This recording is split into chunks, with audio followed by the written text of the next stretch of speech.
Hi everyone, welcome to part 2 of this week's session looking at regression.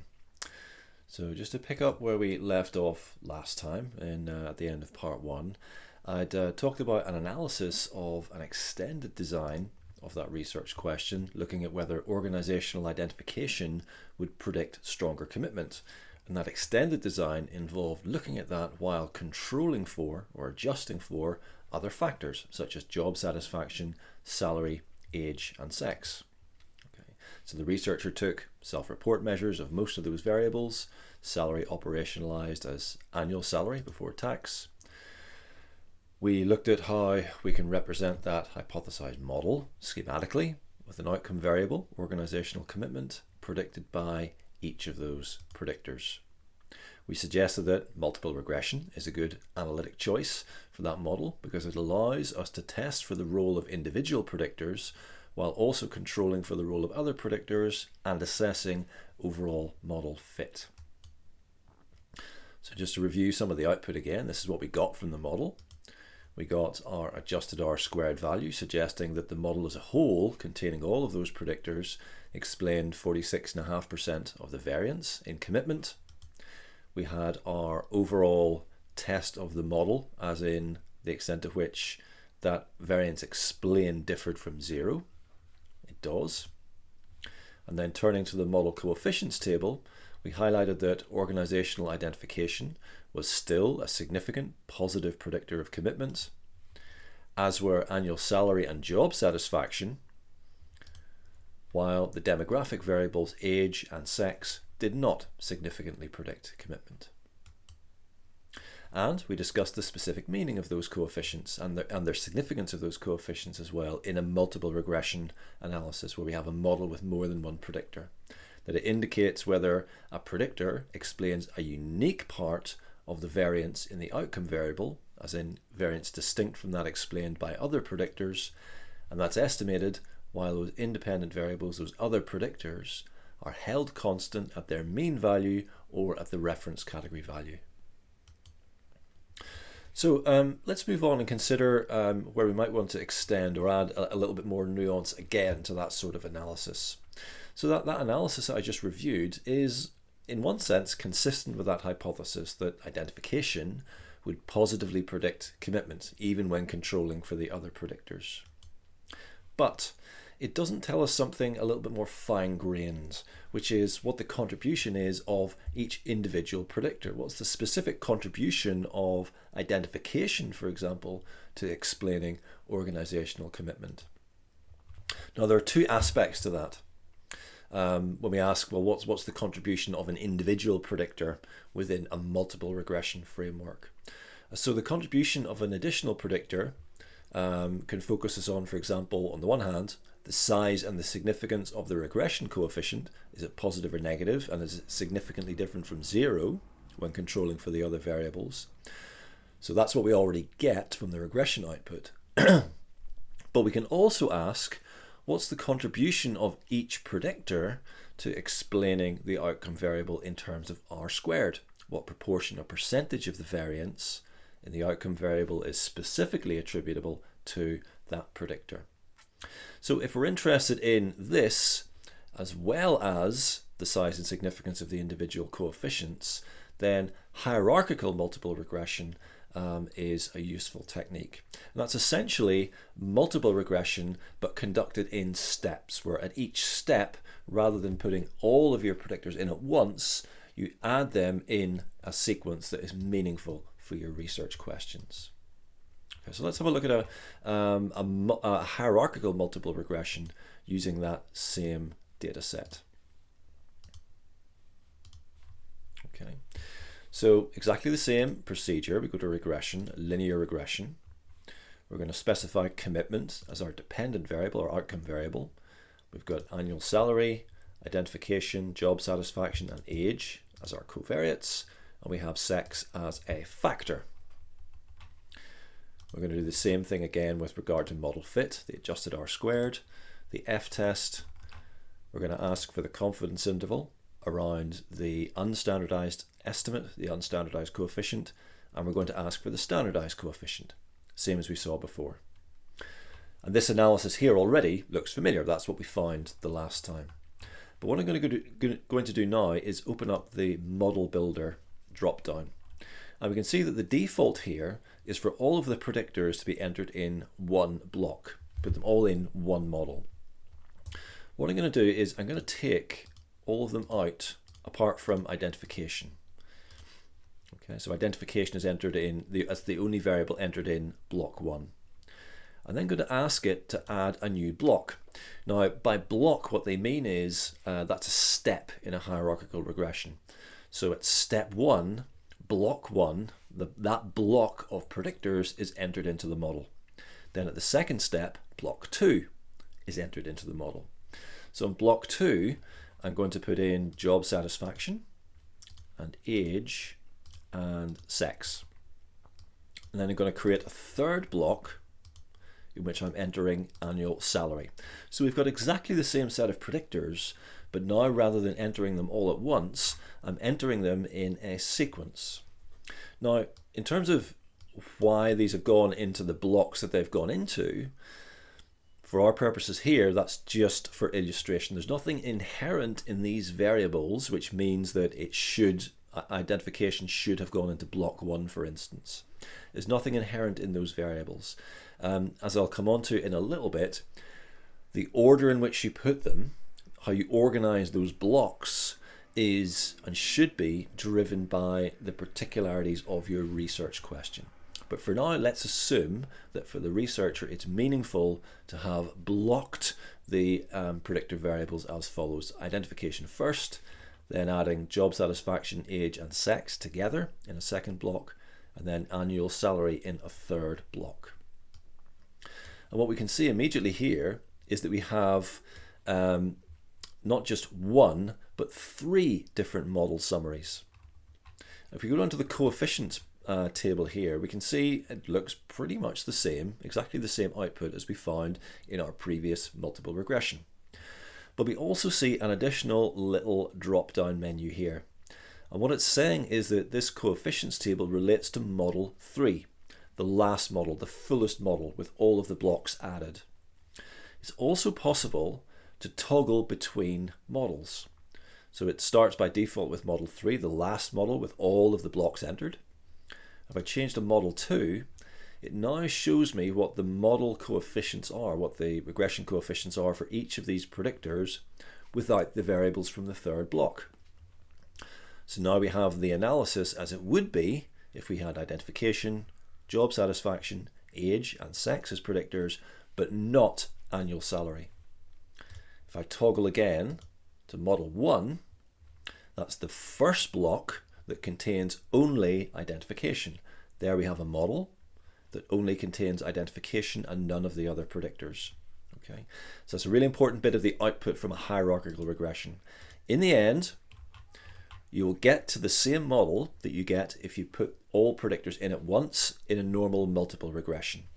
But you can also toggle between different models, the model produced at each step of the analysis where you add blocks, to see how that impacts the coefficients and their significance.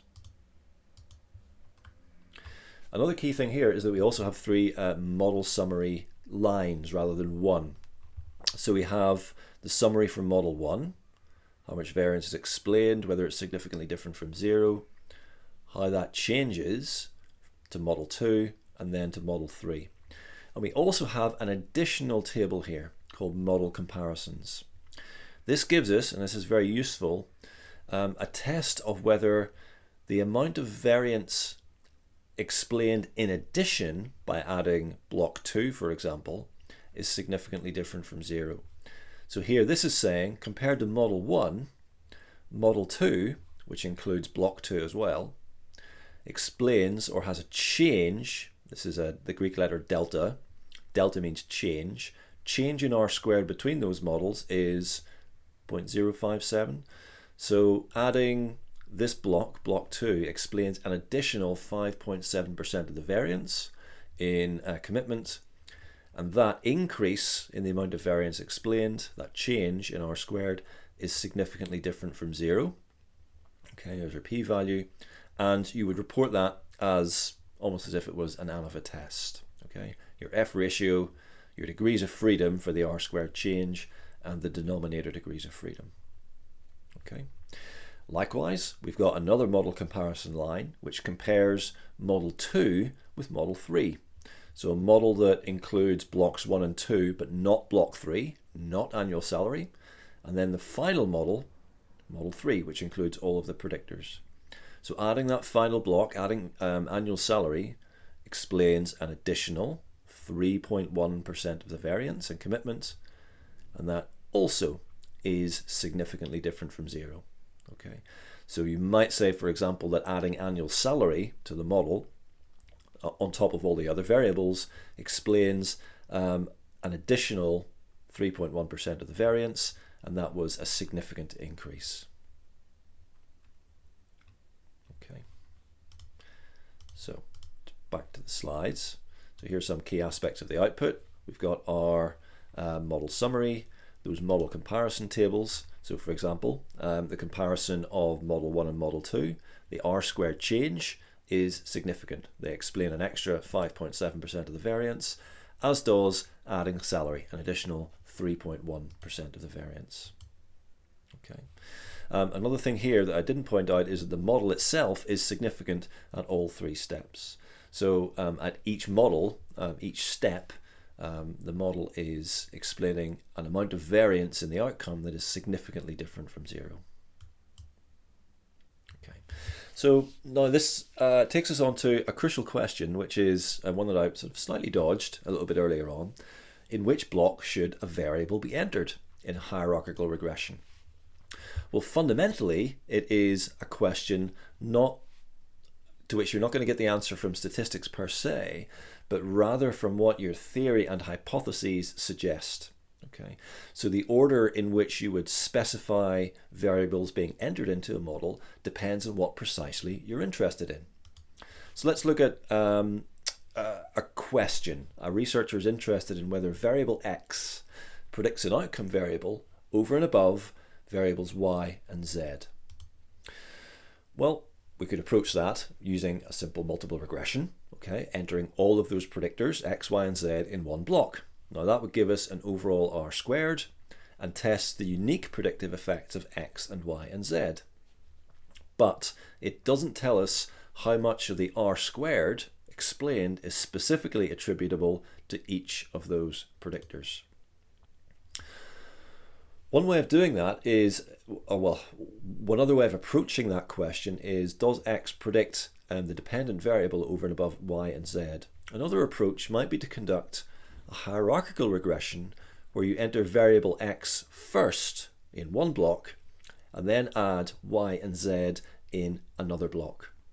Now what that would show you, in addition to what you get from a multiple regression, it will give you an R-squared for variable X, okay, as a predictor, without Y and Z in the model, and a test of whether that's different from 0, and indicates whether the effect of 0 then in turn differs. Does that effect change after you add Y and Z? So it might be significant in this first step, but may become non-significant when you add Y and Z. Another approach, if you're interested in the amount of variance specifically attributable to variable X, then you could conduct a hierarchical regression, but the order of the blocks switched round. You might enter variable Y and Z in a first block as like a baseline, and then add variable X in a final block. That would give you the R-squared change for variable X in the second model, and a test of whether that differs significantly from 0.